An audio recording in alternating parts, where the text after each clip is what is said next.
অনুষ্ঠিত হয়ে গেল বাংলার আরও এক জনপ্রিয় award show Bengal icon award 2026, যেখানে বাংলা সিনেমা ও ধারাবাহিকের সেরাদের হাতে তুলে দেওয়া হয়েছে এই অ্যাওয়ার্ডসমূহ।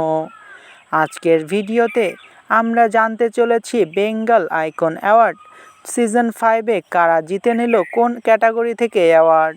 তো কথা না বাড়িয়ে চলুন ভিডিওটি শুরু করা যাক। প্রথমেই সিনেমায় সবচেয়ে ভার্সেটাইল অভিনেতা হয়েছেন শাশ্বত চ্যাটার্জি। অন্যদিকে সিনেমার সেরা নতুন অভিনেত্রী হয়েছেন লহ গৌরাঙ্গের নামরে সিনেমার জন্য আরাত্রিকা মাইতি। অন্যদিকে সেরা নতুন অভিনেতা হয়েছে সিনেমা থেকে লহ গৌরাঙ্গের নামরে সিনেমার জন্য দিব্যজ্যোতি দত্ত। সেরা অভিনেত্রী হয়েছেন সুস্মিতা চ্যাটার্জি।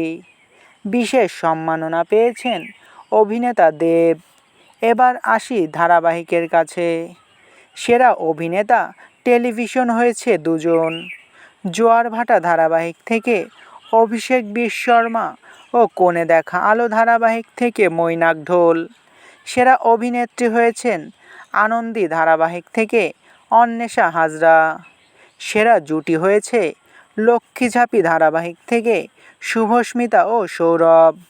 অন্যদিকে সবচেয়ে ভার্সেটাইল অভিনেত্রী হয়েছেন রূপসা চ্যাটার্জি। সেরা সহ অভিনেত্রীও হয়েছেন দুজন। ভোলে বাবা পার করেগা ধারাবাহিক থেকে পায়েল রয় ও কথা ধারাবাহিক থেকে অর্পিতা মুখার্জি। সেরা লাইফস্টাইল ব্লগার হয়েছে প্রেরণা ভট্টাচার্য। এই কয়জনের অ্যাওয়ার্ডের কথা জানা গিয়েছে।